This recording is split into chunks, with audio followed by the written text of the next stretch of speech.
Сайн байна уу? Mining Pulse подкастын энэ удаагийн дугаар эхэлж байна. Энэ удаагийн дугаараар бид бүхэн эрчим хүчний реформ, гадаадын шууд хөрөнгө оруулалт болон гадны хөрөнгө оруулагчид тулгамдж буй асуудлуудыг гарч шийдэлтэй нь ярихаас гадна эрс соёлын салбараас эдийн засгт оруулах үр өгөөж, түүнийг хэрхэн нэмэгдүүлэх боломжийн талаар ирсэн хоёр зочинтойгоо ярих болно.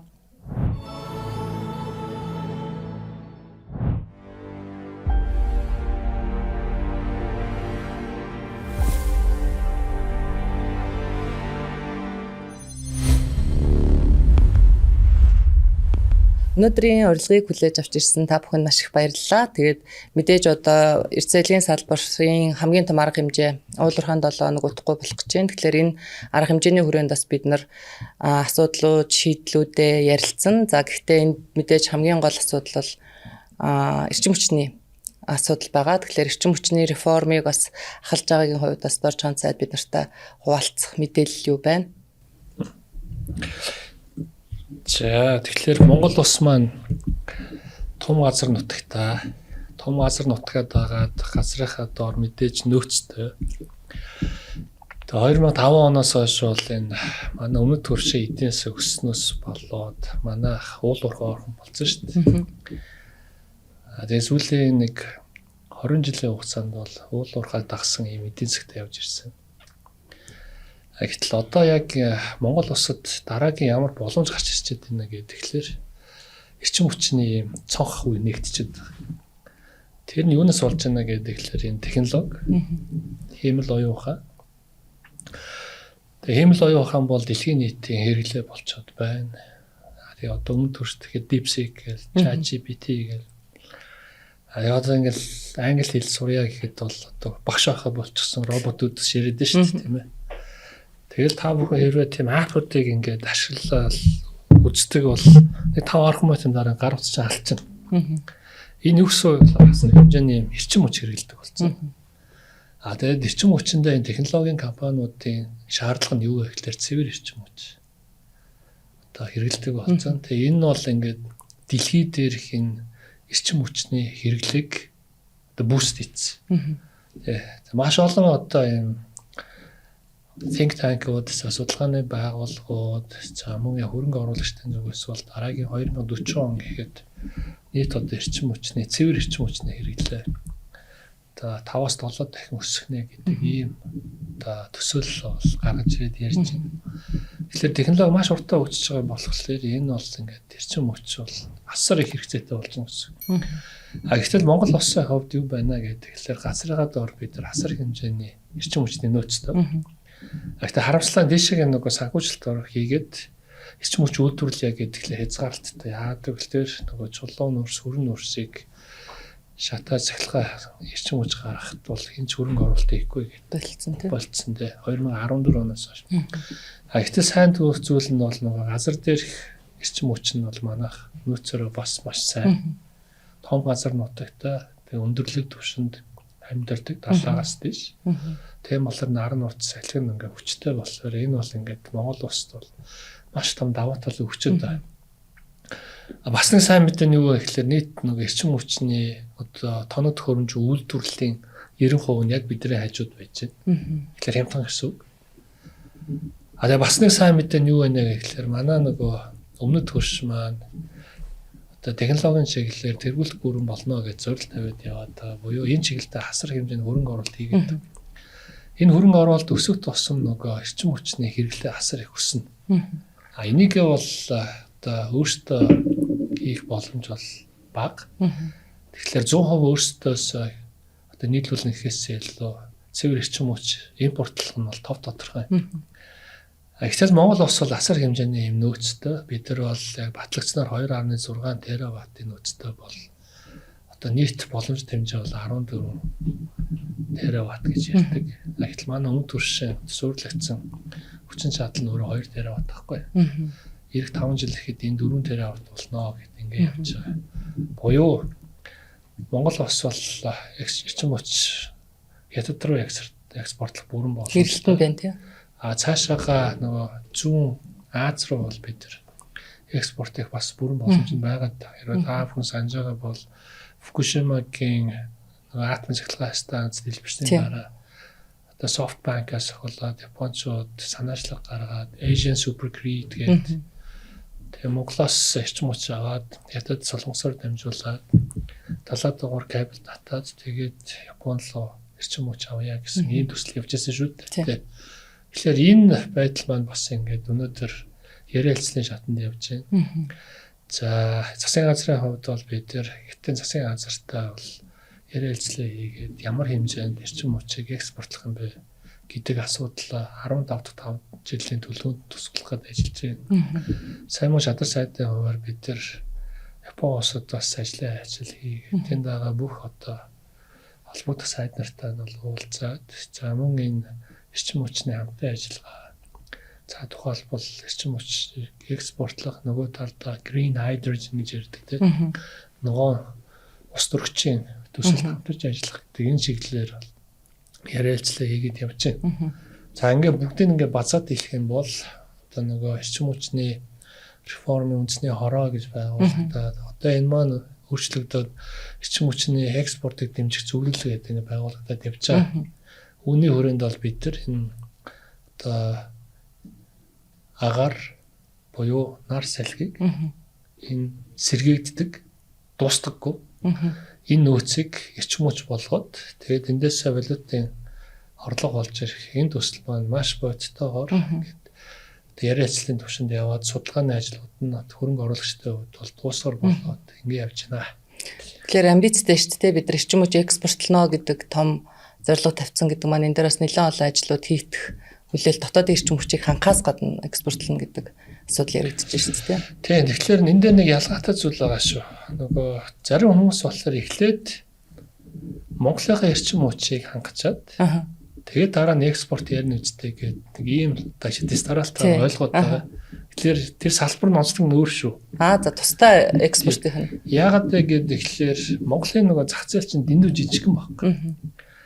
Тэгээд дэндүү жижигхэн болохоор ийшээгээ орж ирж нөгөө хувийн хөрөнгө оруулалт оруулж ирэхэд маш амаргүй. Яагаад гэвэл энэ чинь бид нар 1.8 гигаваттын өвлийн оргил ачаалал үед ашигладаг боловч цундаа 5-600 мегаватт бол унцдаг байхгүй. Хэлбэлцдэг. Нөгөө талдаа нөгөө үнэн ингээд хямдхан. Бид чи үнийг нь тодорхой түвшинд өртөгтний ингээд дөхүүлээд бас чөлөөсөн шүү дээ.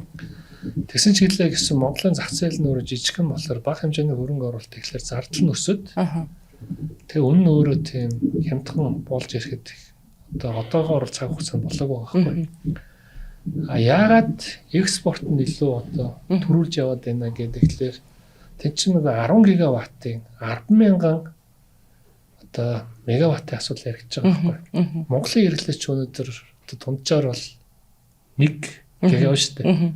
Дундчилах юм бол гэтэл 10 дахин тийм хөрөнгө оруулалт орж ирж үнэн өөрөө маш хямдхан болоод өрсөлдөх чадвартай болоод тэгээд тэр маань өөрөө нөгөө экспортод гарна гэдэг юм логик байгаа ш. Тийм болохоор хүмүүс бас ингэж яахан дооглоод байт. Тийм байна яг. Монгол өөрөө эрчим хүчгүй гэж юу экспорт хийх гэдэг бас энгийн байдлаар байна. Бас биш яг бизнесийн агуулгаар, эдийн засгийн агуулгаар, хөрөнгө оруулалтын өр өгөөж агуулгаар маш том хэмжээний бүтээн байгуулалт хийж нэгжид ногт өртгөн ингэж хямдхан болж экспортлох боломж нь бий болж байгаа. Юунаас Монголын нөгөө 1 гига 2 гигагийн энэ зах зээл рүү та нар ороод ирээч гэхлээр жижигхэн ийм хөлбөрөөр орж ирэхлээр үнэн тэгээд ер маань ингээ ашиггүй болчиход хувийн сектор зогсчиход байгаа байхгүй. Зөв.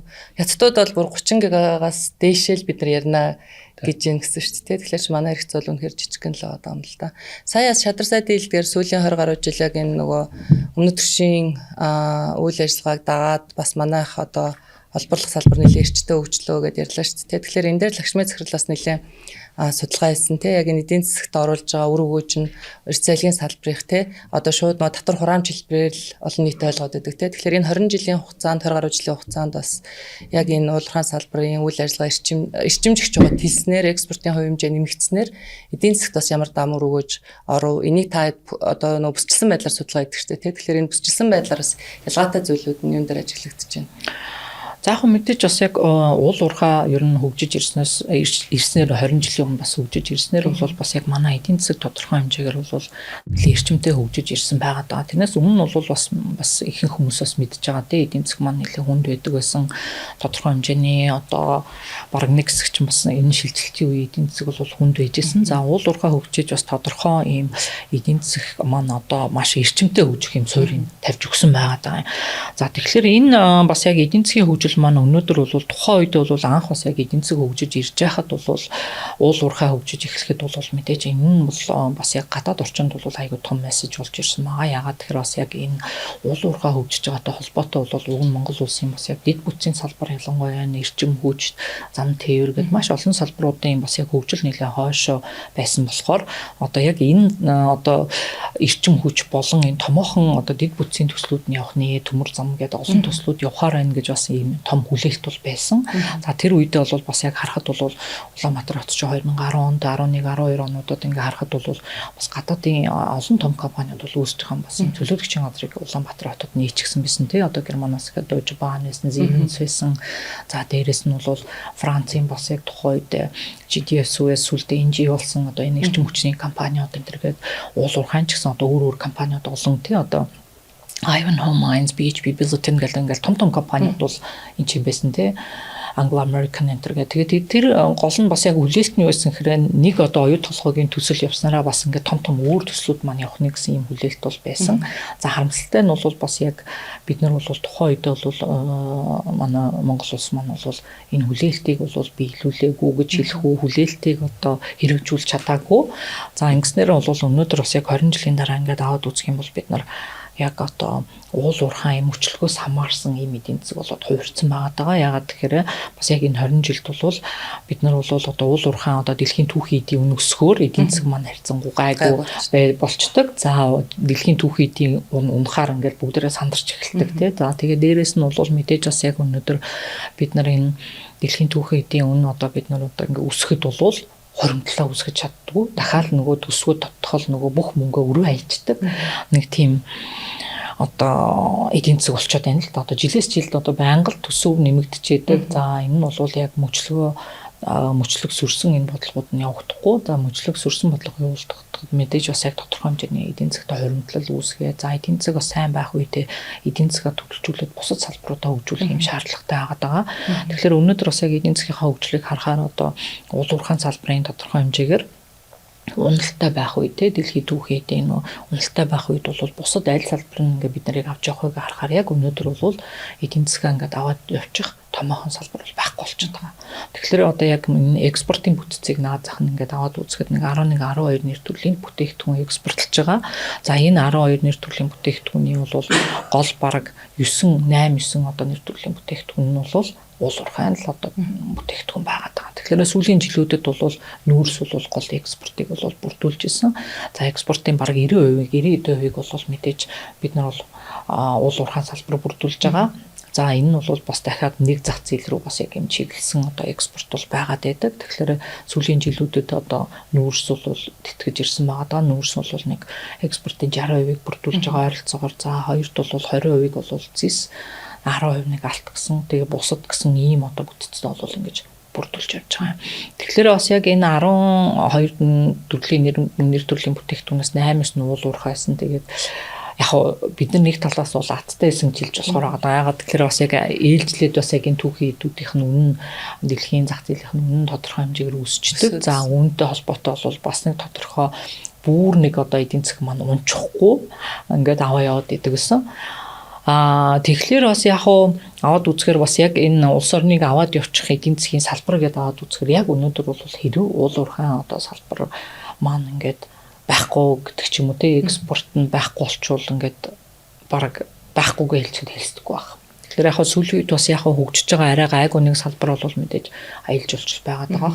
За аялал жуулчлалын салбар маань бол 2023 онд бол 1 тэрбум долларынхаа орлого нь давсан байгаа. За энэ жил бас 24 он энэ жилийн хувьд бол аваад үзэхэд бараг одоо нэг 2-лууд өгч байгаа. Гэхдээ өөр салбаруудыг бас яг ингээд одоо аваад үзэхэд боловсруулах салбарыг аваад үзэхэд байхгүй гэж хэлэхэд бол хэлцдэггүй. Тэгэхээр бас яг уулуурхайн салбараа гэхдээ нөгөө талаас бас яг ингээд аваад үзэхээр IFC-гийн 2019 онд олон улсын санхүүгийн корпорац хийсэн судалгаа байгаа гэдэг. Монгол улс бас яг ийм хөрөнгө оруулалтын бас яг ийм одоо чиглэсэн одоо ийм стратеги байхгүй байна гэсэн ийм судалгааг бол гаргаж ирсэн. Тэрэн дээр бас яг гол анхаарах нэг зүйл нь юу байгаа гэсэн хэрэг яг хөрөнгө оруулагч нь бас дотроо ингээд тодорхой хэмжээгээр өөр байгаад байдаг. Зарим нь бол одоо мэдээж 3 илүү 4 төрлөөр бол ангилсан байгаадсан. Тэр одоо 3 4 төрлийн ангиллаас нь бол манай Монгол улс бол богино хугацаанд бас яг ийм хурдан ашиг хийгээд гарах тийм төрлийн одоо юм хөрөнгө оруулагчдыг татдаг юм байна. Тэгэхээр энэ маань юу гэдэг нэхэр манайх яг уулуурхайн салбартаа ямар ч боловсруулалт хийхгүй байгаад байгаа. За тэгэхээр нэмэн үртэг шингэхгүй бид нар бол түүхийгээр нь бол экспортлоод байгаа. Тэгэхээр богино хугацаанд одоо их хэмжээний ашиг хийх одоо дэлхийн түүхийдийн бас яг үнцэг мөчлөг нэг богинохон байдаг шүү дээ. 3 4 жил өндөр байх юм уу байгаад байдаг. Тэр үедээ л одоо их хэмжээний ашиг хийгээл ингээл гараа явчих гэдэг юм уу те ашиг хийх тийм сонирхолтой хүмүүсийг татж байна. Тэгэхээр энэ дээр бас яг уг нь стратеги өөрчлөх шаардлагатай байгаа гэсэн иймэрхүү зүйлүүдийг бол тухайд бол зөвлөмж өгч ирсэн юм. Тэгэхээр нөгөө хөрөнгө оруулалтын одоо гадаадын шууд хөрөнгө оруулалтын бараг 70% нь эрсдлийн салбарт те уулуурхайн салбарт орж ирсэн байгаа. За бас шадар сайдын одоо хариуцж байгаа ажлын нэг нь бас хөрөнгө оруулалтын асуудал байгаа гадаадын шууд хөрөнгө оруулалт. Тэгэхээр энэ 70% за гүний уурхайн бүтээн байгуулалтын ажил дуусаад олборлолтын үйл ажиллагаа эхэлсэн байгаа. Тэгэхээр өнгөрсөн хугацаанд одоо энэ хөрөнгө оруулалтын орчинд үүссэн нөхцөл байдал маань яг гүний уурхайн бүтээн байгуулалтын үед 16 оноос хойш нэлээд өндөр энэ 70% бас барьж явсан оюутлын үзлийн дүр зурагтай байдаг. Тэ энийг бас буураад одоо бүтээн байгуулалтын ажил дуусчихаар олборлолт руугаа орчихоор бараг 20-30% буурна гэсэн ийм төсөөллийг бол эдийн засгчид бол хэлж ийсэн. Тэгэхээр бид нар бас яг энэ хөрөнгө оруулалтын бодлого дээр ямар стратеги барьж гин болон богино хугацааны тий одоо яг нөхцөл байдлын 20-30% буурчихад бид нар богино хугацааны ямар шийдэл бас байгаа юм болоо. За тэгэхээр яг бодит байдал дээр бол манайх чинь уулуурхайн салбар дээр хамгийн том хөрөнгө оруулалт бол нэг л төсөл байгаа шүү дээ. Оюутлогоо Rio Tinto хөрөнгө оруулалт. Тэгээд эдийн засаг нэг халж ирсэн үед бол оюутлогоо хөрөнгө оруулалт одоо олзуурлал борлуулалт нь ингээд өсөөд явж байгаа үед бол өсөж ирсэн буухлаар буучдаг.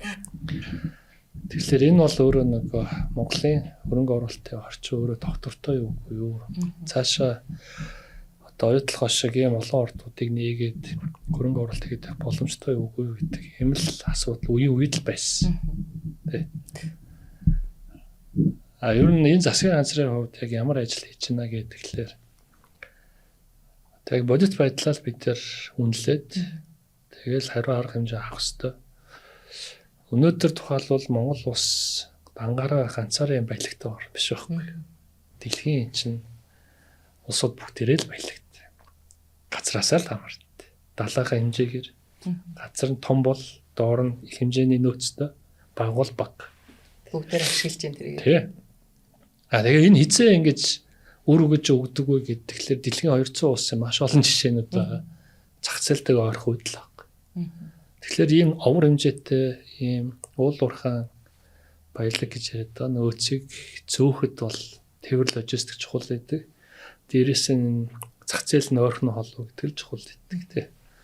Тэгээ дэлхийд дээр ийм баялагтай улсуудаас мөн одоо хөгжиж байгаа улс гээд бидний сайн мэддэг хоёр л улс байна. Одоо нэг нь бол Австрали, нөгөөх нь бол Канада. Тэгээ Канадыг ингээд аваад үзэх юм бол Канада бол дэлхийн хамгийн том зах зээлийн хажууд идэх байхгүй. Тэгээ Канадын үг түүх нь бол өөрсдөө яаж үүссэн, алтны нэн чанар яаж утсан барьсан дээ, цагаачд утсан гэх. Австралийн бас давуу тал нь дэлхийн 3 дахь зах зээл, Японы нэгдээд дараа нь 2 дахь зах зээл, Хятад бас хажууд нь нэгдэл ингээл нөгөө нэг одоо 7-800 жилийн өмнө нөгөө шоронгоо бариад дийлхэ болчихсон Австрали руу ч англичууд одоо хамаг улс төрийн болон эрүүгийн гэмт хэрэгтнүүдэл явуулдаг ячдаг байсан шүү дээ. Хизээч одоо ертөнцийн мухарт байгаа энэ ус бол хөгжихгүй л гэж харж байсан. Гэтэл ерөөсөө зах зээлийн хажууд нь бий болол давуу тал нь өсөөл ингээл энэ усад хөгжсөн бол түүх юм аа. Би Африкийн 45 улсын 20 улсаар очиж ажиллаж байсан Франко Африкийн улсыг хариуцдаг байсан. Тэнд ингээ манайхаас илүү том газар нутагтай улс байна. Манайхаас илүү баялагтай улс байна. Тэгтээ нэг ухаж гараад ирээ зөөе гэдгээр тээвэр логистик байдаггүй зах зээл нь болох. Хамгийн том 3 зах зээлийн одоо хамгийн ойрхон нь бол Европын зах зээл гэдэг. Тийшээгээ тухайлбал одоо уулуурхаан бүтээгдэхүүн гэдэг юм бол үндсэндээ бол авч явахад амархан алмасын үйлдвэрлэл нь явдаг. Алтны үйлдвэрлэл сайн явдаг. Цагаал хөдөө аж ахуйн бүтээгдэхүүнүүд явна. Тэгэл өөр ийм нөгөө экспорт хийх боломж байдаггүй байхгүй. Тэгээ бид өөрсдөө нэг ийм далаад ийм гарцгүй гэж жаахан ингээд өөрсдөө л ингээ өргөдөд идэг арт юм шүү. Тэгэл Африк чинь нөгөө нэг ус гараа дахиад нэг усаа далаад гардаг тий. Дабл ландлок ч юм уус нэлээд байдэн шүү.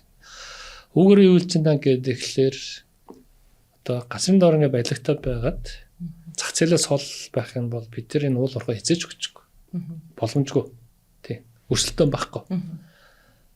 Сайн зүйл нь юу вэ гэхээр дэлхийн 2 дахь зах зээлээ бидний хажууд байхлаар бид нар маш их боломжтой. Дэлхийн 200 усаас хөгжих боломжтой эхний 5 ус гэдэг. Валютын санд ажилладаг байхад бол манай валютын сангийн эдийн засгийн дэлхийн банкны эдийн засгт бол яг эренблээд ингээ гарахад Монгол тийм байдаг байхгүй. Даваа талт яа гэвэл зах зээл ажууд бий болцсон. Тэгээд газрын дороо баялагтай. Гэтэл манайхаас илүү баялагтай орн гэхэд маш энгийн жишээ манай хойтлын үр шүү дээ. Дэлхийн хамгийн том газар нутагтаа манайхаас 10.8 дахин илүү газар нутагтаа манайхаас 10.8 дахин илүү баялагтай л гэсэн үг. Маш энгийнээр. Тэр усын эдийн засгийн загвар манайхтай адилхан байхгүй. Бас л байгалийн баялгаа гараад газрын тус байна уу зараал мөнгө олоод тэгэл төсөөрөө дамжуулаад тарааж идэх яг л адилхан. Зүгээрээ би юу хэлэх гээд байна гэхээр энэ бол бидний өгдөл юм аа. Түүнээс бид нар ингээ асар их баялагтай ус гэж өөртөө бодод байдаг бас биш. Бидэрт хөгж өгдөл байна уу гэж байгаа эдийн засгийн агуулгаараа. Гэхдээ одоо өөртөө үнэлэх хэрэгтэй. Юу вэ гэхээр хөрөнгө оруулагчид манд байна уу? Монголын одоо ингээд хаалган тогшоод би танад хөрөнгө оруулъя гэдэг байна уу гэхлээр одоо энэ оюутлогоос хойш ер нь бол байхгүй болсон шүү дээ. Өнөөдөр байхгүй шүү дээ. Бодит байдал нь хайгуул ажиллана байхгүй, хайгуул байхгүй тохиолдолд хин наашаага эрсдэлүүрээд орж ирэх үлээ. Орж ирснийг бид нар бас ингээд хүлээж авч чаддаггүй, хуулийн орчинд тогтвортой биш, улс төрийн орчинд тогтвортой биш. Гэтэл уул уурхайн салбарын хөрөнгө оруулагч том хөрөнгө оруулагчд байдаг. Их хэмжээний хөрөнгө оруулалт хийхэд тэд нар төлөлтөө хамгийн багадаа нэг 10-15 жилээр харна шүү дээ. Тийм биз? Гэтэл ингээ богино хугацааны ийм нэг бодлоготой усад хэн хөрөнгө оруулах билээ.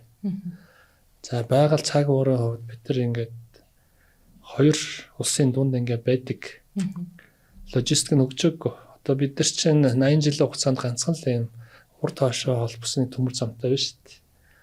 Тэгээ хоёр дахь гарцаа одоо нэлээд их ингээл ус төржөл популизмд явсаар байгаа л одоо сая ингээд холболтын асуудал нь 80 жилийн дараа хийгдэж байна. Гэтэл манайх шиг юм далаад гарцгүй улсын хувьд бол хамгийн түрүүнд нөгөө бидний баялагтай шүү гэхээс илүү хамгийн түрүүнд нөгөө логистик хийждэг. Маш олон сувгаар ингээд зах зээл рүүгээ л ингээд олон юм одоо төмөр зам бол төмөр зам одоо авцсан бол авцсамаар ингээд барьж явах хэрэгтэй. Гэтэл бид нар нөгөө манай төсвийн бодлого маань дид зөргөөс оролдоггүй байхгүй. Нөгөө 330 сум руугаа л ингээд байшин бариад байдаг. Ийм л төсөвтэй өнөөдөр хүртэл явж ирсэн байхгүй. Тэг үр дүнд нь өнөөдөр ингээд бид нар яг дид үтсэн сул тэгээ бодлого нь ингээд доктортой биш болохоор ийм том хөрөнгө оруулагчдыг хүлээж аваад ажиллах боломж байна уу гэдэг. Тэгэхээр яг бодит байдал дээр бол сул. За одоо энийг бүгдээрээ ойлгох хэрэгтэй. Бас сүүлийн үед их популизм гарч ирээд нөгөө том хөрөнгө оруулагчтай үргээдэг юм их болцсон байсан. Одоо тэгвэл энийг яаж өөрчлөх юм бэ гэвэл өөрчлөхийн тулд бид нар үндсүүлээ өөрчлөх хэрэгтэй юм байна. Өөрчлөхийн тулд бид нар хамтрах хэрэгтэй юм байна. Улс төрөө болох хэрэгтэй юм байна. Багасгах хэрэгтэй юм байна. Прагматик бодит төслүүд рүүгээ бид нар хөрөнгө оруулах хэрэгтэй юм байна. Тэхийн тулд бидний гэрийн даалгавар юу байна гэхээр нэгдүгээрт улс төрийн доктортой байдал үүсгээд хоёрдугаарт хуулийг өөрчлөх хэрэгтэй юм байна. Гадны хөрөнгө оруулагч Монгол улсад орж ирээд үйл ажиллагаа явуулахад за дотоодын хөрөнгө оруулагчаас илүүгүй маа гэхэд ядаж тэр төвшөнд нь бид нар доктортой байдлыг нүүсгэх ийм шаардлага байна гэд нэг. Хоёр дахь нь болохоор дид үтсийн санхүүжилтаа бид нар хийхгүй бол хөрөнгө оруулалт байхгүй. Тэ. Уул уурхайн салбар дээр маш хэцүү. Тэгвэл дид үтс гэдэгт нь юу юм бэ гэдэг тэгэхээр нөгөө зам холбоосуудаа бид нар хийх хэрэгтэй. Дээрээс нь уул уурхаануудыг нээхийн тулд эрчим хүч хэрэгтэй. Гэтэл манайх эрчим хүчний дутагдaltaй яваад байдаг. Тэгээ дэлхийд дээр чинь ер нь бол ийм хөрөнгө оруулалт татах үндсэн үнц нь юу вэ гэхэлээр эрчим хүч байгаа байхгүй.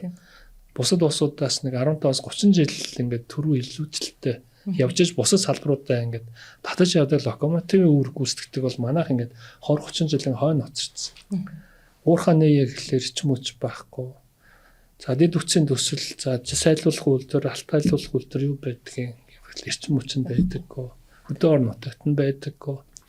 Тэгээ энэ байдал чинь ингээд боолныг гэж ярьдэн штэ. Ингээд бүгдийг ингээд бацчаад байгаа. Тэгвэл одоо бид нар хоёр дахь гэрийн даалгавар маань юу юм бэ гэдэг тэгэхээр дэд үтсрүүгээ хөрөнгө оруулалт хийе гэдэг. Одоо энэ 2026 оны төсөвдөр илүү эрчим хүч дэд үтсрүү бид нар хөрөнгө оруулалт бүсээ чаналж байгаа хийе гэдээ явж байгаа. За үүгээрээ юу хэлж байна гэдэг тэгэхээр ийм нөгөө одоо суур гэрийн даалгавруудаа бид нар хийсний дараа нөгөө гадны хөрөнгө оруулагч нь орж ирэх боломж нь бол бүрднэ.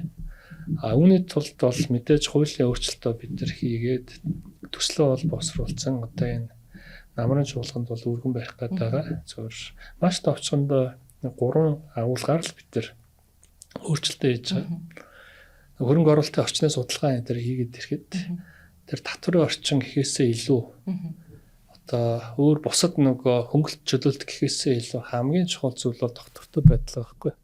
Монгол улсад хөрөнгө оруулалт хийсэн бол энэ маань ямар нэгэн байдлаар найдвартай за хин нэг нь булаагдахгүй хулгайлагдахгүй дээрэмдүүлэхгүй байх орчин байна уу гэдэг нэг тэ. Хоёрдугаарт нөгөө бодлого нь урт хугацаанд доктортой байх уу буюу оруулсан хөрөнгө оруулалтаа ингээд буцаагаад аваад гарах тэр боломж нь байна уу өргөж авна штэ тийм биз тэ. Тэгээ урт нь ингээд нэг зүйл ингээд өнөөдөр тохирчдаг гэтэл маргааш тохиролцоогоо өөрчлөөд өөр засгийн газар гарч ирээд эсвэл хуулиа өөрчлөөд гэрээгээ ингээд зөрчөөд яваад байх юм бол тэнд чинь нэг урт хугацааны доктортой байдал байхгүй. Байхгүй бол яаж урт хугацааны хөрөнгө оруулалт орж ирэх бэлдээ. Тэгэхээр ийм 3 нөгөө зарчмын зүйлийг та Монгол улсад хөрөнгө оруулалт хийсэн бол хөрөнгө оруулалт чинь хамгаалагдана. Хоёрдугаарт бид нар тохирсон бол тохирсон байна. Алдагдaltaй байна, ашигтай байна үл хамааран нөгөө Монгол хүн заа гэсэн бол андгаа гэдэгтэй адилхан яг энэ зарчмаараа явна тийм. Гуравдугаарт Монгол улсад нөгөө үйл ажиллагаа явуулаад тийм ашиг аваад гарах тэр боломжийг нь бол 100% хангаж өгнө гэсэн ийм байдлаар бид нар хуулийнхаа одоо гол агуулгыг нь өөрчлөлт нь хийж байгаа тийм. Яг л энэ асуудлууд одоо хөрөнгө оруулагчдыг айлгаж байгаа тийм докторгүй тэгэл эсвэл өнөөдөр гаргасан шийдвэртэй маргааш нь засгийн газрын солигдол өөр шийдвэр гаргаж идэг. Одоо нэг нөгөө шадар садыг ирсэн баадар асуухгүй ажиллахгүй байна. Уулуурхаан 7 хоног болох гэж идэг. Салбарынхнаас бол маш хүлээлт байдаг. Гэтэл саяхан одоо өнгөрсөн 7 хоногт хаа тийм төргөн нурын ордыг засгийн газар стратегийн ордод аваад буцааж авлаа, төрд буцааж авлаа гэдэг ийм мессеж явсан. За энэ дээр бол маш олон хөрөнгө оруулагчид бас бидэнд хандж байгаа. Засгийн газрын бодлого нь хөрөнгө оруулалтаа дэмжин хамгаална гэдэг тий гаргаж байгаа шийдвэрүүд нь юм байна. За гэхдээ таны хэлдгээр бид нар үндсэн хуулинд бол өөрчлөлт оруулсан. За улс төрийн одоо доктортой байдлыг бий болгохын тулд хамтарсан засгийн газар бас байгуулагдсан гэж ойлгож байгаа тий. Тэгэхээр яг ийм үйл явдал болоод байгаа дээр бас одоо засгийн газрын зүгээс та ямар тайлбар хийх вэ? За яг нөгөө нийгэмд ойлгогдохтой жоохон буруу ойлгосон байж магадгүй. Одоо юу гэдгийг ингээд явж байгаа бизнесийг төр өөрийн болох гээд байна. Хөгжиж авах гээд байна. Нийгэмчлэх гээд байна. Гэвч юм аа. Энэ дээр нэг тайлбар нөхөд бол мэдээж тэх юм бол ямар хөрөнгө оруулалт орж ирэх билээд. Зөвхөн төрийн нурын орд болж байгаа өөр шүү. Яг ингээд хуулийн дагуу хөрөнгө оруулалтаа хийгээд татвараа төлөөд аваад явж байгаа ийм бүтээн байгуулалт, ийм хөрөнгө оруулалт бол энэ бол хуулиар хамгаалах ёстой. Гэтэл улсын одоо нэг юм нөөцийг өнгөдүүлээд татвараа төлөхгүйгээр хууль бусаар аваад лицензийн 8 хийсэн маш олон тохиолдол байна шүү дээ. Тэгээд та бүхэн харах юм бол Монгол улс чинь нэг л их лицензтэй цаасан дээр ингээд бүртгэгдсэн. 2-3 тэгээ ажил хийж гэнэ үү гэхлээр байдаггүй. Тэгээд нөгөө нэг хэсэг бол зүгээр цаас орондоо зараал тэгэл баахан хүмүүс мөнгөтэй болол маш олон гадны хөрөнгө оруулагчтай хүлэгдсэн юм тохиолдол байгаа шүү дээ. Би бол тэрний нэг жишээ бол энэ төргөн уурын урд юм байна гэж харж байгаа. Тэгэхээр нөгөө талаараа бас ийм засгийн газрын арга хэмжээ гадны хөрөнгө оруулагчдыг ийм үйлдэлээс хамгаалж байгаа шийдвэрээ гэж бас ойлгох хэрэгтэй байна. Яагаад гэвэл бид нар ингээд хувийн хөрөнгө оруулалт за тэгээ хүмүүний эрх чөлөө гэдэг зүйлийг үндсэн хуулиараа бид нар баталгаажуулаад арчилсан зах зээлийн эдийн засгийн нийгмийг байгуулж явж шít. Энэ бол хатуу. Гэхдээ худлаа хараад тулгаа хийгээд тэгээд нийт өмчийг өөрийн болгочоод тэр бол миний өмч юм аа. Та нар битээ миний өмчөнд хандаа. Эсвэл ийшээ гадны хөрөнгө оруулагчд орцоо гэсэн ийм байдлаар хэрэг асуудал тавих юм бол энэ бол буруу. Дэлхийд дээр хизээч ийм асуудлыг эвлэрдэггүй. Барууны тэр орнууд бүгдээрээ л адилхан. Тэ. Тийм болохоор ялаа салах нь бол зүйтэй байх. Мэдээж одоо таны асуулт бол тухайлбал нөгөө баялагын сантай холбогдож гарч ирд юм л та. Тэр 34% авах гээд байна ч гэдэг юм уу. Тэгэхээр яг тэр 34% бас авна гэдэг тийм зүйл бол шийдвэр бол байхгүй. Тэр стратегийн 16 ордон дээр ажлын хэсэг бол байгуулсан.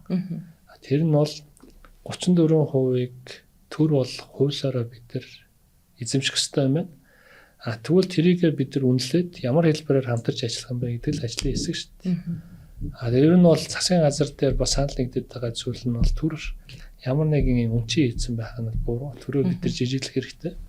Эсвэргээрээ харин нэг роялти тий.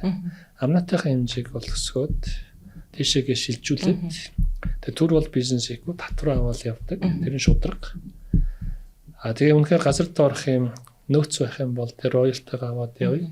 Бусад татварыг нь бол үйл ажиллагаанаас нь хөдөлгөөд явъя. Тэгэл тэр. Тэр хэсгээрээ бид нар баялагын сангаа бүрдүүлээд цаашаага нөгөө хуваарлт хуримтлал хөгжилтэй асуудлаа шийдээд явъя. Ийм агуулгаар бол ярьж байгаа шүү. Энийг бас нөгөө улс төрийн өнцгөр жоохон одоо мушигдаг зүйл бол байдаг. Тэгэхээр энэ засгийн газрын хувьд би бол одоо ороод жил хагас гаруй ингэж ажиллаж байна. Тэгэхээр энэ хугацаанд бол ямар нэгэн юм ихтгэл үнэмшлээс минь өөр тий одоо зах зээлийн системээс өөр илүү нэг нийгэмчлэх илүү нэг ингээд булаах гэсэн ийм шийдвэр бол засгийн газар дээр бол гараагүй дээ. Арц намынхын суртал сая ингээд цуг байжсэн. Тийм шийдвэр бол гараагүй. Яаж тайлбарлах вэ гэдэг нь бол чухал юм билээ. Тийм байна. Энэ тайлбарыг бас зөвөр өгөхгүй бол тий одоо нөгөө хувьчлалыханд бол энэ айгүй том одоо сөрөг мессеж болж очиж исэн. Одоо ингээд нөгөө 34%, 51 гэж исэн. Одоо ингээд нөгөө шууд стратеги ордод авч ийн ч гэдэг юм. Тэгэхээр бас нөгөө стратеги ордын хувьд бол нөгөө роялтигаар орлуулахгүй сая бас бид нар Бадрах энержи дээр уг хувилбараар гэрээ хийж үтсэн шүү дээ. Тэгэхээр энэ бас их зөв хувилбар байж болох юм аа гэж бас их салбарын ярьж байгаа. Тэгээ хэрвээ та нар санаж байгаа бол нөгөө оюутлахын гүнээ уулзрахаа хилцээр явсан шүү дээ. Өмнөх засгийн газар. Тэгэхэд би бас ажлын хэсэгт нь орж ирсэн. Тэр чинь 2021 онд л үд. Тэгээ манайхан нөгөө юм загвар дээр ажилладаг. Тэгээ санхүүгийн загвараа ингээд гаргаад тэгээ тэрэн дээр би ингээд хүмүүсээр загварууд дээр нөгөө датануудыг оруулаад явж байхад их олон хувилбар байна.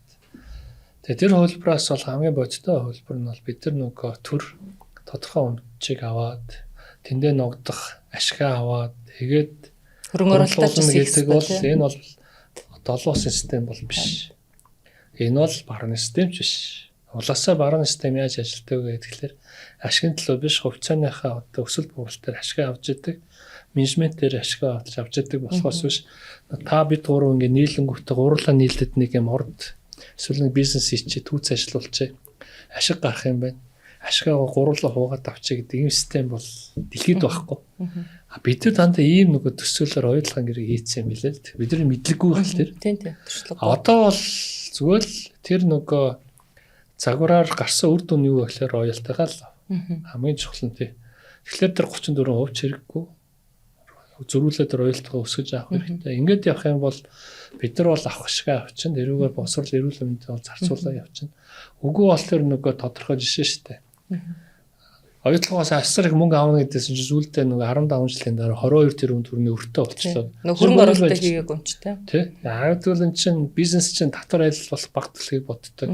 Менежментийн зардлыг өндөр болохыг боддог. Ашиг баг гарахыг боддог.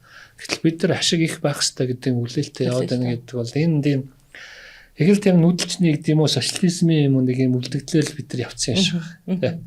Зөв. Тэгэхээр яг одоо энэ оюутлогын маргаан чинь 16 жил баг үргэлжилж ирсэн гэрээтэй холбоотой те зөв буруу гэл. Тэгэхээр яг таны хэлдгэр нөө бид нар туршлагагүй байсан юм шүү. Одоо тухайд юм одоо үндэстэн дамсан том корпорацтай хилцээр туршлага байгаагүй. За одоо бол бид нар харин энэ 16 жилийн туршид бас тийм боловсон хүчин хүнээ бэлдсэн үү гэж бас харах хэрэгтэй юм шиг. Дараагийн хилцээрүүд бид нар одоо мэдээж хамгийн их хөрөнгө оруулалт татах боломжтой салбар нь уул уурхайх гэж байгаа бол бид нар яг энэ хилцээртэй бэлэн нэг хувилбартай те нөө төсөл болгон дээр өөр хувилбараар биш. Одоо орооны жишээ бол их эрэг жохоод асуудлыг зөв харж засах тал руугаа орсон юм болов гэдгээр нь бас ингэж харж байгаа. За сая бас сайд хэллээ нөгөө орж ирсэн орлогыг бид нар буцаагаад нөгөө 33 аймагт сумдаа ингээ хуваарлаад явчихдгаа гэд тэ. Тэгэхээр энэ хуваарлалт бол зөвхөн нөгөө яг тухайн аймаг сумын одоо үйл ажиллагааны зардлуу те багш эмчийн цалин ингээл урсгал зардлуудад л ингээл явчихж байгаа те. За гэтэл нөгөө уулуурхаан салбараас үр өгөөж хаашаа илүү их шингээж аль орон нутгийг яаж хөгжүүлөө гэдэг дээр бас танд ямар одоо тоо баримттай судалгааны үр дүн байна. За ер нь бол мэдээж манайх бол нөгөө аймагуд өрсөлдөх чадвар гэж судалгаанууд судалгаа хийдэг байгаа жил болгон гаргадаг аймагуд маань ер нь яаж хөгжөөд байна ягдвал бас яг Монгол улс маань өөрөө бол дан одоо юу гэдгийг Улаанбаатар хотоос бүртгэх байгаа шүү дээ. Хичнээн бүгдээрээ одоо бараг 60-70% Улаанбаатар хотод амьдраад байгаа ч гэсэн. Гэхдээ яг нөгөө хамгийн гол нь өнөөдөр орон нутг дээр бол мэдээж нэгт бол ихэнхдээ бол одоо сүүлийн бараг 10 хэдэн жил бол гаргаснаас хойш бол дандаа Орхон аймаг бол ирэмлэгтэй яваад байгаа. Яалчгүй Орхон аймгийн хувьд бол нэг айгүй том тал нь юу байгаад байдаг гэхээр нөгөө дид бүтцийн салбар мэдээж одоо төмөр зам мөн түншлэн одоо зам тээвэр одоо хөгжсөнтэй холбоотой бол Орхон аймаг бол нэлээд өндөрт ирэмблэгтэй явдаг юм. За сая өмнөх одоо 4 жил бол 2 жилийн өмнө бол бас 2 удаа дараалаад бол Дорноговь аймаг бол нэлээд нэгт бол ирэмблэгдэж ирсэн. За тэр нь бол мэдээж бас яг энэ дид бүтц зин салбарт хийсэн хөрөнгө оруулалтуудтайгаа холбоотой бас мөн түншлэн бизнесийн одоо орчин нэлээ хөгжсөн одоо дэмжсэнтэй холбоотой бол энэ бол бас нэлээд сайжирж ирсэн байгаа нэгт ирэмблэгдсэн бол байсан.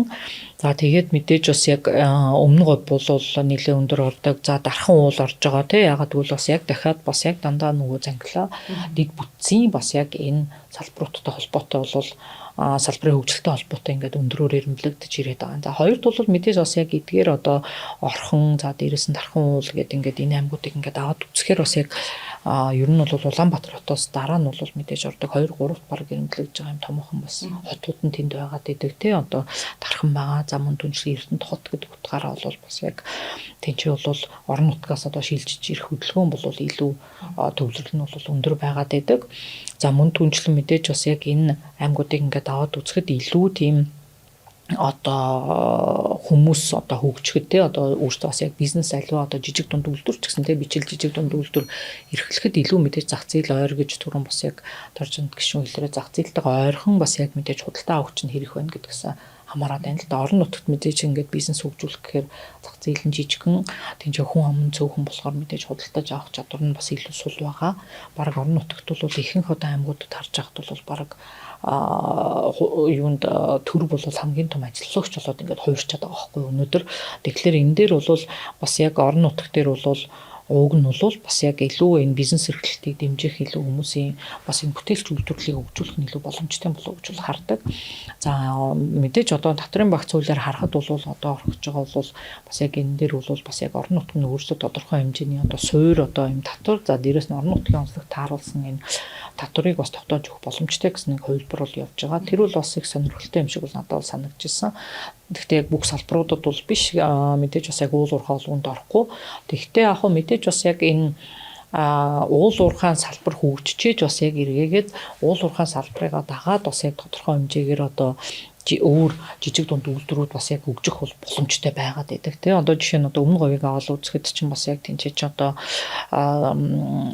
энержи ресурс чинь томоохон тий. Тэнцээ нэ одоо ухаадгийг хийснээр бол тэнцээ хэдэн жилийн өмнө очих тэгэхээр бас яг орон сууц баригдаал за дээрээс нь одоо имлэгэн сургуулийн тэнцээ баригдсан юмсан одоо бас имлэг тэнцээ чинь бий болоод ингээд хувийн тий тийм юунууд ингээд хөгжөөд эхэлж байна.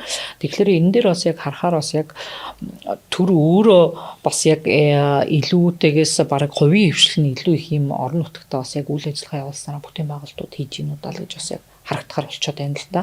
Тэгэхээр энэ дээр бас яг уул уурхайн салбарын нөлөөллийг аваад үзэхээр энэ дээр бас яг томоохон бүтээн байгуулалт хийснээрээ бас яг эргээгээд бас яг энэ цогцоор нь хараад те сургууль, орд сууд тэнцээ амьдрах орчинч гэдэг юм уу тэр зүйлсүүдийг хараад байна. Тэгэхгүй бол бас яг уулуурхаг аваад үзэхээр бас яг нийгэм эдийн засгт бол бас жоохон сөрөг нөлөөтэй бол байгаад байдаг. Одоо жишээ нь ростерт буюу бүр нэг 14 хоног 3-7 хоногоор орон нутагт очиж одоо тий нөхрүүд нь ч гэдэм үү ажиллачаад ингээд 3-7 хоногийн дараа ирээд нэг 2-7 хоног ингээд хотод байх ч гэдэм үү тий энэ үүгээр бол одоо юу гэдгийг гэр бүлийн хувьд ч бас энэ нь бол аюу томх асуудлуудыг мэдээж дагуулж байгаа. Үр хүүхдүүдтэйгээ байнга хажуудаа явж чадахгүй. За дээрээс нь мэдээж тустай байхтай холбоотой энэ дээр бол гэр бүлийн салалч гэдэг юм уу асуудлууд бол үүсэж байгаа тий. Тэгэхээр энэ бүтээн байгуулалтыг хийснээр бол бас орон нутг руу шилжих тэндээ амьдрах ч гэдэг юм уу тий. Орчныг бүрдүүлж өгч чадчих юм л гэж бас харах боломжтой болчиход байна л. Тэгээд бол Орхон аймгийн хувьд ч гэсэн яг тийм байгаад байгаа шүү дээ. Орхон аймаг чинь том одоо Эрдэнэт үйлдвэр байгуулагдсан. За хажууд нь бас дахиад хевсний үйлдвэр байна. За тэгээ хүнсний үйлдвэрлэл гэдэг ингээд үйлдвэрлэлүүд нь байгаад ахаар зөвхөн одоо ихэнхдээ бол уулуурхайд ч одоо эрэгтэйчүүд хамгаалж ажилладаг. Тэгэхээр одоо эмэгтэйчүүд нь одоо гэр бүлийнх нь хүмүүс нь тий бас яг тодорхой хэмжээгээр ажилтай сургуулиуд нь бий болж байна. Үүнтэй холбоотой ингээд цогцоор нь бас яг харж хөгжүүлснээрээ илүү боломжтой байгаад байна л да. Яг бол бас яг энэ аймагуудын өрсөлдөх чадрыг ингээд тайланг боловсруулад ингээд харж байхад бас яг нэг сонирхолтой нэг юм ажиглагдсан нь юу байд харагдаг. Тэгэхээр орон нутгийн бас яг сургууль одоо боловсруулалтын хувьд ингээд аваад үзэхэд ихэнхдээ бол хүүхдүүдийн тоо нэг бага за дунд боловсруулалтын хүртэл бол байгаад байдаг. Нэг 8-9 дугаар анги төгслөө бол орон нутагта байж байгаад харахаар бас яг одоо ахлах сургууль руу ороод ирэхээр ихэнхдээ эрс зүртгийн хүүхдүүдтэй. Тэгэхээр бас яг энэ юу ажиглагдаад байгаа гэхээр хүүхдүүдтэй илүү чанартай сайн боловсрол олох гэж хүмүүс орон нутгаас нүүж ин тэ энэ дээр хот суурин газар руу. Тэгэхээр үүнтэй холбоотой бас яг энэ чанартай боловсрол хүүхдүүдтэй илүү ирээдүйг нь бодсон одоо тэр чиглэл рүү бас яг орон нутг руугаа илүү хөгжүүлэх юм шаардлагатай бол байгаад байгаа. Яг дор чамд гишүүний түрүү хэлсэн нэг санаан дээр яг би бас яг дотроосоо бодож ялла л да дундуур нөрөө зах зээлийн эдийн засаг гэдэг дээрээ би бас жоохон эргэлзээд идэв. Монгол улс яг ийм чөлөө зах зээлийн эдийн засаг мөн үү гэдэг дээр бас жоохон асуулт тэмдэг байгаад байна л да. Ягаад гэвэл яг дураараа ингээд бизнесийн үйл ажиллагаанд хин хамаагүй нь ороод асуудлыг шийдэг байхад ингээд олон нийтэд бол бас ийм төрөгдөх мэдээллүүдийг нэгт бол төр засгийн зүгээс цацаад эхэлждэг тий. Хоёрт бас яг төгрөг ордыг энэ нурын юуны ордыг авсантай холбоотой би нэг асуулт асуумаар байна л да. Энэ нь бас яг ер нь чөлөө зах зээлийн эдийн засаг чинь ер нь бол ууг нь бол шүүхээр асуудлуудыг тогтоож иж төр авах хэрэгтэй шүү дээ тий. Шүүхээр яг энэ гин буруутай тогтоогдчихэж. Тэгэхээр яг шүүхээр орж энэ дээр гин буруутай гэдэг нь тогтоогдсон уу үгүй юу гэдэг бас сонирхолтой асуулт байна. Тэгэхээр яг манай дээр бол одоо жишээ нь айгүйх одоо хөрөнгө оруулагчд ялангуяа уулуурхайн салбарт холбоотой айгүйх юм одоо нэг юм шийдэгдэг асуудлууд байгаад байдаг шүү дээ. Шүүхээр ордог те дотоод гадаад юм шүүхээр ордог. Тэгэхээр шүүхтэр энэ асуудлыг шийдэхгүй олон жил болдог те. Тэгэхээр эн чинь шүүхээр яг гин буруутай тогтоогдчихэж эн чинь өнөөдөр ер нь бол төр өөрөө энэ дээр бол одоо тэр тухайн бизнес нь буруу явсан юм байна. Одоо тодорхой хэмжээгээр төр буцаж авах уугүй юу гэдэг юм шийдвэрүүд гарах ёстой шүү дээ тий. Тэгэхээр тэр процессын асуудлууд нь явсан юм уугүй гэдэг надад нэг сонирхолтой асуулт байна л та. За манай яг уулуурхаан ямныхан бол энэ дээр ажлаас гаргаад ажилласан юм лээ. Бас хууль хяналтын байгууллагын бас ажилласан юм лээ. Тэгээд тэр одоо хууль зөрчиж энэ лицензийн асуудал шилжсэн байна гэдэг тэр бол нь хотлогдсон гэж ойлгосон. Тэгэхээр энэ бол нөгөө лицензийг цуцлж байгаа байхгүй. Лицензийг. Тэр лиценз олгогдсон процесс нь өөрөө хууль зөрчсөн байна л гэж тийм. Үүнээс цаашаага нөгөө бас хуулийн асуудлууд бол үүсэл явах хэрэгтэй. Үнэхээр нөгөө заллан байдлаар одоо гадны хөрөнгө оруулагч тэрийг зарцсан байгаа. Нөгөөх нь бас хохиж болохгүй шүү дээ. Тэгэхээр энэ асуудал авсан үнэн тийм. Тэгэхээр энэ асуудал бол цааш явах байх. Одоо энэ бол зөвхөн лицензийн асуудал шүү. За би бас ингээд миний нөгөө юм ярих дуртаас идэв. Хүндчлээ л да сая. Нөгөө орон нутгийн энэ хөрөнгө оруулалтын асуудал. Тэгээд тэрэн дээр бол би ингээд яг улс төрчин хүмүүс ингээ хамаагүй ярьж болохгүй л гэд байдгийн. Гэхдээ одоо сүүлийн 6 жил ярьж байгаа. Тэгэхээр та бүхэн санаж бол гişүүн болоод 330 сум цөөлөх хэрэгтэй, засаг захиргааны өөрчлөлтийг хийх хэрэгтэй. Тэгэхгүй бол хөгжил байхгүй л гэд. Тэг энийгээ бас энэ одоо боломжийг ашиглаад бас нэг маш товчхон хэлжмээр байна. Ер нь бол ингээд нэгэн талын бид нар мэрэгжлийн яриа өрнөж байгаа болохоор тийм ээ. Нөгөө дэлхийд дээр ингээд энэ том газар нутагтай цөөхөн амттай ус хөгжсөн тохиолдлыг бага. Эсвэргээр жижигхэн газар нутагтай олон хүн амттай усууд маш хөгжсөн байдаг. Хамгийн энгийн жишээ ихэд Английн харлна. Сингапур байна, Япон байна гэх ингээд тий. Тэгээ тэр нь юу болж байна гэхээр тэр нөгөө зах зээл ингээд бий болдог болохоор тэр давуу тал нь өсөд байгаа. Бас газар зүйн байршлын давуу тал байна. А Монгол улсын хувьд бол том газар нутгийн давуу тал бол байдаг. Газар доор ингээд баялагтай нөөцтэй. Тэгээ сайн тал нь бол урталтаа зах зээлтэй болчихлоо. Сайн. А гэхдээ цаашаа бид нар яаж энийг ингээд хөгжих юм бэ гэдэг. Тэгэхээр бид нар нөгөө өмнөх 70 жилийнхаа загварыг аваад үлдсэн баг. Одоо 330 Вт. 1940 онд би нөгөө үндсэн хуулийн нэмэлт өөрчлөлт хийж хахад яг энэ асуудлыг үндсэн хууль тусгах гэж судлаад үзсэн чинь нөгөө комментарийн шийдвэрээр Монголыг бол ингээд хуваа хөдөө аж хоорон байх хэвээр. Тэр чинь дайны үе байсан. Дайнд мах хэрэгтэй. Сталин бол нөгөө 20 сая малыг 200 сая болго мах ноос хэрэгтэй гэдэг. Яг л ийм агуулгаар шууд ингээд хуваагаа хийсэн юм билээ. Тэгээ та ингээд мортогоо яваад нэг өдөр ингээд мортоо яваад буцаж нөгөө эрэхтэй төрийн үйлчлэгээ аваад буцаж эрэхтэй нэг өдөр байх хэрэгтэй гэдэг. Тэр нь 60 км. Тэгээ 60 км-ийн зайтай ингээд сайхан ингээд 330 ингээ хуваагаад сумтай болгочихсон. Тэгээд үр дүнд нь бид нар өнөөдөр нөгөө суман дээр нэг 500 хүнтэй. За тэгээ нэг бизнес байхгүй. За нэг төсвийн хэдэн ажилтнтай. За нэг сургуультай цэцэрлэгтэй. За нэг цагдаатай юутай. Шатондоо станцтай 500 хүнтэй өөрхий. Тэгээд төсвийн цалин болохоор дэлгүүр нэг 3 хоног ажиллаа таачдаг. Нэг ийм л амьдрал яваад байгаа байхгүй. А тэгсэн мөртлөө зовлон нь юу вэ гэхлээр тэр 330 сумын төлөө бид нар төрийн үйлчлэгийг авчрах ёстой гэдэг сургууль, цэцэрлэг, эмнэлэг, тэгээ цахилгаан, шугам татна, богоор ус татна, зам татна гэдэг ийм зардлыг дэлхийд дээр дийлдэггүй. Уулаасаа энэ бол асар том тэнэглэл байхгүй. Гэтэл том газар нутагтай хөгжсөн улсын гэхэд түрүүч хоёр ус байдаг. Дугаалбал Канада гэхэд манаас том газар нутагтай шүү. Гэхдээ Канада улсын нутаг дэвсгэр дээрх тэр асфальтын замынхан уртын хэмжээ манаагаас бага. Баггүй. Бид төвлөрөөд байна гэсэн үг шүү. Австрали улс чинь хамгийн том газар нутагтай твэр. Гэхдээ Австрали улсад хүн ам нь нийт газар нутгийн 2% дээр төвлөрж амьдардаг байхгүй. Бүгдийг ингээд байдаг. Ийм болохоор энд чинь зах зээл үүсдэг, тээвэр логистикийн давуу тал үүсдэг. Тэгээд өөр ашигтайгаар төсөв хөрөнгө оруулалт хийж болоод. Гэтэл бид нар чинь нэг өмнөх 70 жилдээ яг энэ нэг Оросын ингээд хувааж өгсөн энэ системээр бид нар ингээд 330 сумыг ингээд санхүүжүүлж үр тавьж нэг 14 сая долларын шилжих рублийн үр тавиал зээлээр явсан. Сүүлийн одоо 35 жил яг тэр системээ ингээд яваад тахлаар төсөн маань ерөөсөө алдагдaltaй. Тэгээд сүүлийн 40 жил цахилгаан станц байхгүй, том үр зам байхгүй, том хөрөнгө оруулалт байхгүй. Ингээд 330 ингээд засаж явсаар байгаа л таарад байгаа одоо хүртэл энийг хязгаарлахгүй юм бол Монгол улс хөгжих боломжгүй. За би дэлхийн нэг 120 улсаар явжсэн, 60 70 улсаар нь очиж ажиллаж байсан. Дандаа ядуу орнуудаар явжсэн. Африк, Латин Америк, Төв Аз, Asia Pacific гэх ногоон далайн орнууд, мөн үү? Африк орнууд. Одоо энэ 126 дотор сууж байгаа хамгийн их ядуу бөөрийн орноо ажилласан хүн бол би баг. Тэгээ өдөрөө үзээд очиод явж байгаа. Маш олон улсууд байдیں۔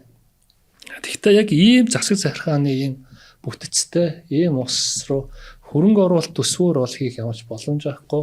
Гаднаас зээл аваад хийж үзлээ боломж байхгүй. Одоо бид нар энийг ингээд төвлөрүүл зах зээлээ үүсгэж хөрөнгө оруулалтаас жаахан юм өөр өгөөж гарч ирэхгүй бол бодит байдал дээр бол ерөөсөө энэгээр ингээд дахиад 100 жил болно. Хичнээн уул уурхай хөгжүүлсэн ч гэсэн бас бүтэхгүй. Тэгэл нэг уул уурхаан тэн нэг өмнө говьд байдаг. Баруун тал бол уул уурхаагүй бүс байна гэл. Яг л энэ нэг маргаанч ингэ байгаад байна гэсэн үг. Тэгвэл одоо яах ёстой юм бэ гэхээр бид нар нөгөө юм бүсчсэн хөгжлийн үзэл баримтлал гэж явсан шүү дээ. Энийг ингээ засгийн газар бол тууштай хийж явж байгаа. Энэ дээрээ төвлөрөн аль хэсэг нь хөдөө аж ахуйх юм, аль хэсэг нь ажил төр ажил хэсэг нь айлж уурс, аль хэсэг нь уул уурхах юм гэдгээ айгүй тодорхой болгож бид нар энэ зохицуулт руугаа орох ёстой. Орохын тулд үндсэн хуулийн нэмэлт өөрчлөлт болцдог байхгүй.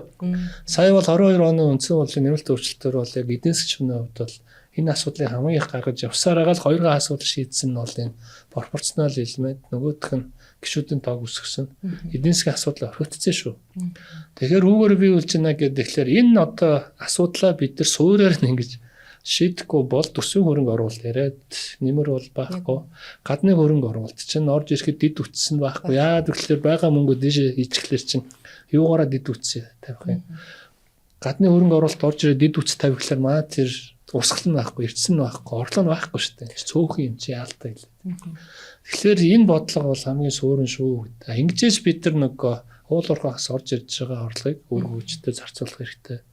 Орон нутагт нь амнатынхаа нөөцийн төлбөрийн үлдэгдлийг нь хөгжиж хөшөөрдөхөөс арга байхгүй. За тэгээ нэг баахан юм нэг юм лиценз ингээд хоолд болчихсон барьцсан байгаа. Тэр нөхдүүдийг ашиглалтыг нэг нэмэхэд бол манай уул уурхаа сайд яриад байгаа үнэн шүү дээ. Та ингээд лиценз авахтаа хямдхан авч болно.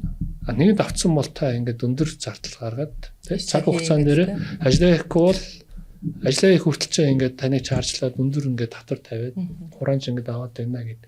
Иймэрхүү өшүүргүүдээр эдийн засгийн өшүүргүүдээр л бид нар ингээд цаашаа уул уурхайн салбараа явуулах юм бол энэ айгу зөв болно.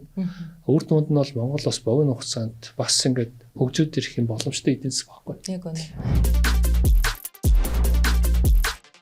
Яг энэ чөлөө зах зээл гэж ярихлаар бас хүндтэй нөө хуучин 100 жилийн юу ерөөс орхиж чаддгүй одоо бүхэл салбарт яг энэ соёлын байгаад байдаг. Тэгээд зарим одоо юу салбар нь бол хүчээр төрж ирж явж идэг те одоо нөгөө малчтад юуг нь өгдөг гэдэг ч юм уу. Тэгэхээр эн чинь нөгөө яг чөлөөт эдийн засаг гэж хэлэхэд айгүй хүндрэлтэй л болчиход байгаа юм л та. За бид бүгдийн хувьд яг мэдээж нөө солонгоруулна гэж маш олон жил ярьж байгаа шүү дээ. Эдийн засгийг солонгоруулна гэж. За өнгөрсөн жил бол уулуурхайн салбарын нийт экспортын одоо бүтээгдэхүүнээ 10 борлуулад 15.4 тэрбум байсан баха тий долларыг олж иржээ. Тэгэхээр энэ маань нөө зөв зарцуултгүй саний сайд дийлдэр ингээд урсгал зардал болоо тийшээ хуваарлагдаад ингээд бүтээн байгуулалт руу орж чадахгүй байна гэд тий.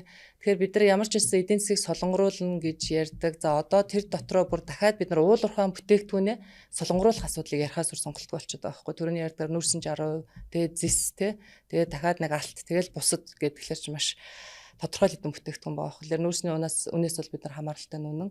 За энэ солонгоруулахад ер нь яг ямар бодлого барих хэрэгтэй гэдэг юм бэ те? Одоо судлаачийн зүгээс бодлогын түвшинд одоо бид 240-аас хоёулангаас нас сумаар байна л да. Маш олон жил ярьж байгаа. Тэр орж ирсэн мөнгийг бид нар одоо яг түрүүний ярьдгаар таны аялал жуулчлал, хөдөө аж ахуйн салбар руу яаж бодлогоор шингээж ич бусад салбар маань одоо бас нэг юм ачаа үргэлжлэдэг болох боломжтой байх юм болоо. Яг ер нь бол би зүгээр юу гэж хараад байдаг гэхээр яг нэг яг өнөөдөр чинь нэг эдийн засгийнхаа хувьд бид нар чинь яг ингээд солонгоруулахын тулд бас салбарууд нь ингэж нэгт бол хамтарч хамтын ажиллагаа айгуу чухал гэж харагдаад байгаа.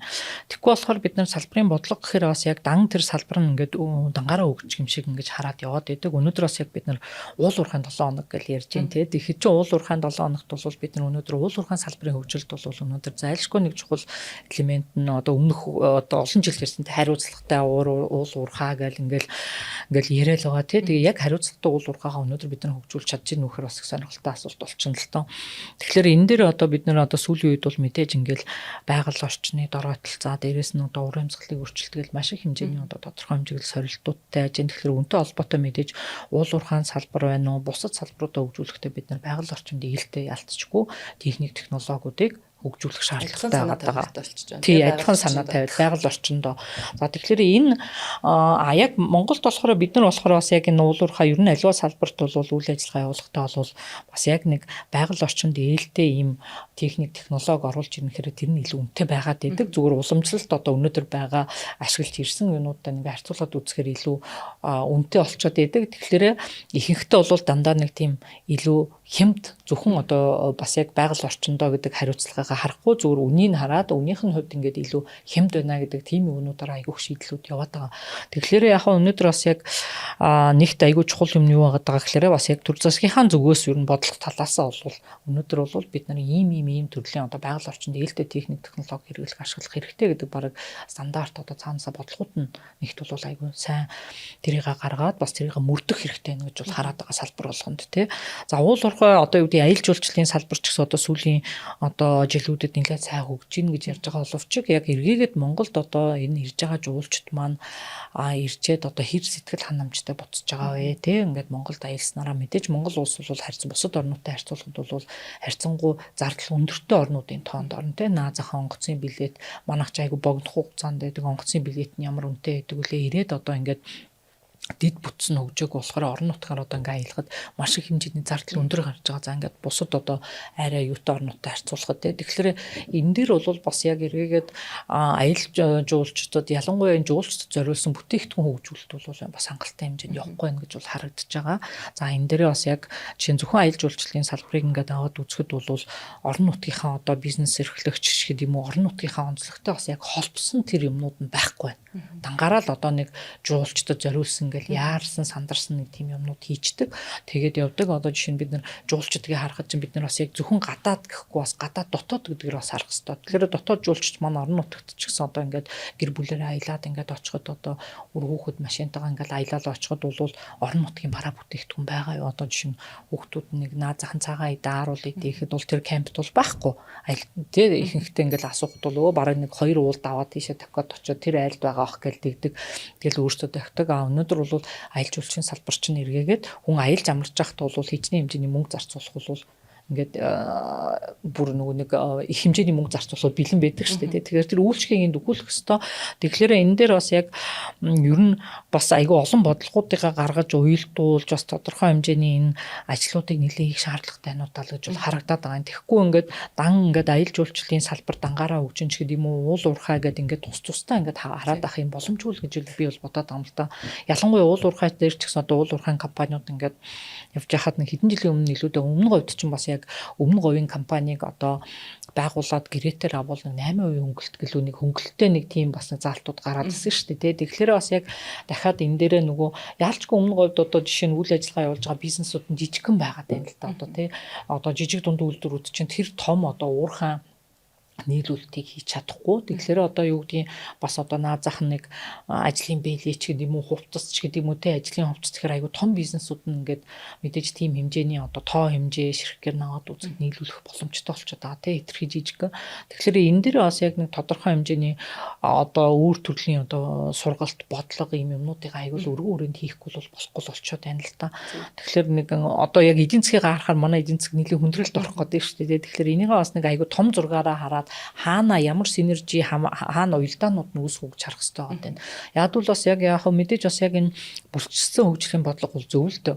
Гэхдээ энэ дээр бас хаана яаж холбоосууд нь үүсэх үү гэдгийг л харах хэрэгтэй. Одоо жишээ нь наад захын бас яг ингээд бид нар орон нутагт хилцүүлэг хийгээл явж байхад баруун бүсийн 5 аймаг чинь тавуулаа засаг дарга нь тусдаа өөртөө нэг одоо жижиг оврын цахилгаан станц хорин гээл үе үеийнхэн засаг даргын төлөвлөгөөнд байж байдаг. Эргээгээд яг тэр нь хэр одоо аймаг болгон өөрийн гэсэн цахилгаан станц хэрэгтэй гэдэг чинь бас их сонирхолтой асуулт гарч ирж байна л да тий. Тэгэхээр энэ дээр одоо магадгүй дундын шийдлүүд байж болно, сэргийгт гэрчим хүчээ ашиглаад хийж болно. Магадгүй нэг аймгийн цахилгаан станц аваад нөгөөх нь хоорондоо түүхийдээ хангаад хоорондын бас нэг энэ хамтын ажиллагааны юмнууд нь байх хэрэгтэй байна л да. Тэгэхгүй болохоор зөвхөн нэг хамгийн том төв нь Улаанбаатар хот байгаа.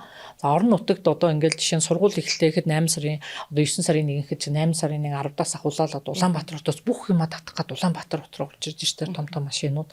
Тэгэхээр энэ дээр одоо дунд нь магадгүй тийм логистикийн төвүүд байх юм уу? Яах энэ уялдаатай юмнуудыг энэ бодлогуудыг боловсруулж гарахгүй бол нэг аймгийн дан одоо юу гэдгийг хөдөө аж ахуйгаа игээд нөгөөх нь дан уул уурхайч гэдэг юм нэгэн дан эрчим хүч гэхээр би бас нэг жоохон хоорондын юм бараа бүтээгдэхүүн солилцоо аймагуд нь яаж хамтарч ажиллах уу бүсийн зөвлөлүүдэд байгуулад ингээ юмнуудаа хийх ёстой байгаа юм л та. Тэгвэл Улаанбаатар хотоос бүх юмаа удирдах байгуулна бол байхгүй шүү. Орон нутгийн онцлогоо мэдэхгүй юм чи.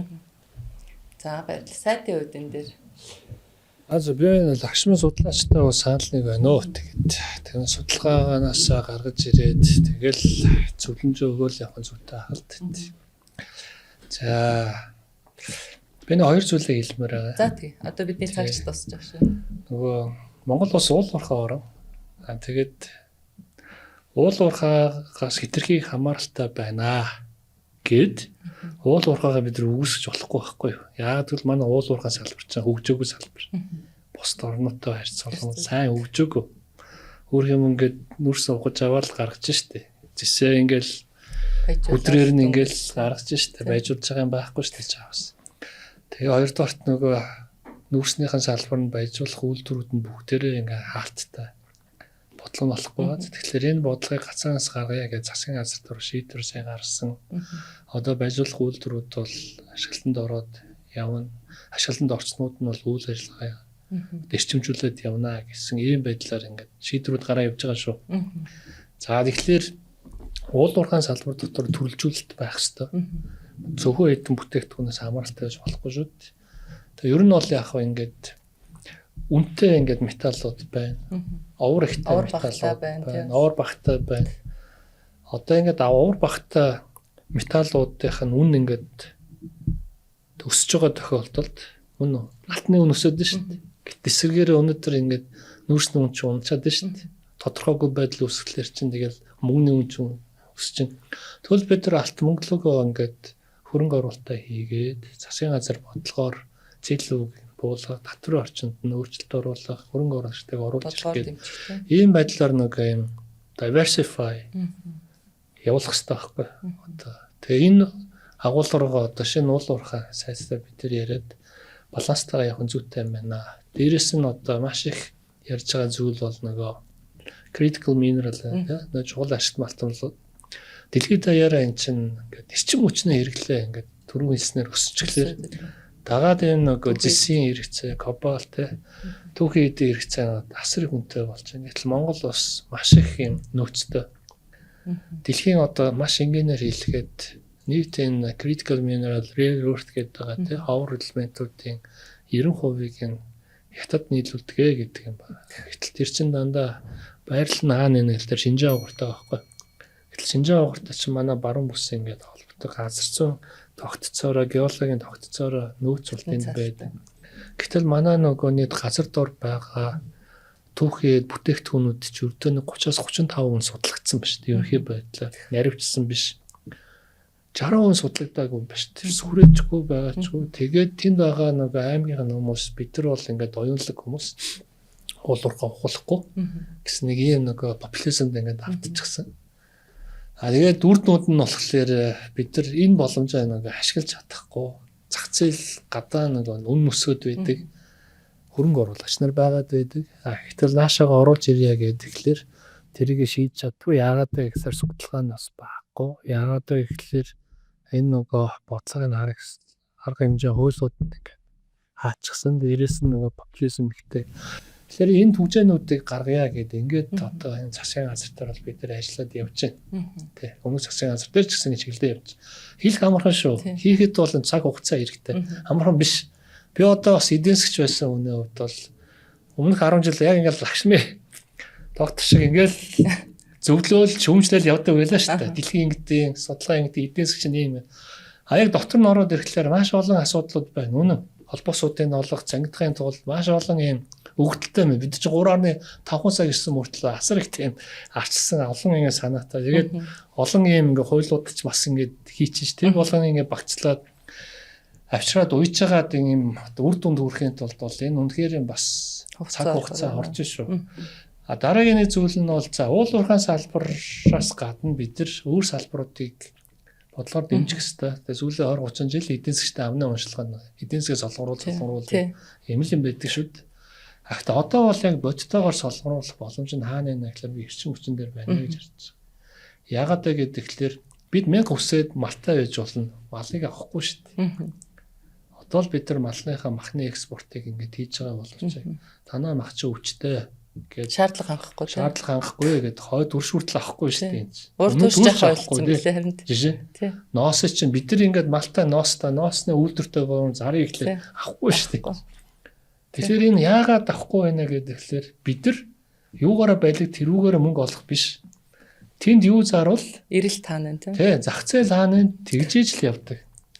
Тэгэхээр Монголын одоо хувьд бол уул уурхайн бүтээгдэхүүнүүдийг энэ авах эрэлт нь ятад байсан. Өөр эрэлт байхгүй шүү. Манай хойд ус чинь манайхаас хэд дахин илүү байгалийн байлиг нөөцтэй шүү. Бидэрт цахилгаан эрчим мууч газрын тос юу байд нүүрс арга ямар ч боломжгүй урд туршид бол байна. Тий. А цаашаа давуулаад явъя гэхлээр өсөлдөж чадахгүй байна. Яагаад гэхлээр нөгөө дид үртцэн муу. Төмөр зам чинь байхгүй. Машинаар зөөхлөөр чи аяг үнэтэй болчиход шүү. Бид чинь нөгөө ковид үеэр чинь 1 тонн нүүрсээ чинь бараг $500 зүгөө эцтэй. За энэ бол ингээ бодит байдал юм аа. Тэгэхээр бид нар ингээ хүслээ ярьж болно. Гэхдээ бодит байдлаар үр дүн гаргая гэх юм бол одоо хаана эрэлт үсчээд байна гэхлээр эрчим хүчин дээр Монголын цахилгааныг Монголын сэргээгдэх эрчим хүч цэвэр ногоон цахилгааныг авах эрэлт тэнд бол үсчээд байна. Тэнд бол бид одоо нэг хятадын эрчим хүчний судалгааны газраас гарсан тоогоор дараагийн 5 жил хятадын цэвэр эрчим хүчний хэрэглээ 2 дахин өснө гэдэг. 2 тераватт бол 4 тераватт. Үүнээс тухайлбал 100 гигаваттын 5% гэсэн үг шүү дээ. Монголоос авах юм боломжтой байна гэд бид нэг ажиллаж байна. А хэрвээ бид нар 100 гигаваттыг үйлдвэрлээд хятад руу ингэ зарах юм бол 10 гигаваттаар бид нар 2 тэрбум доллар жил болгон орж иж болж байгаа. Тэ.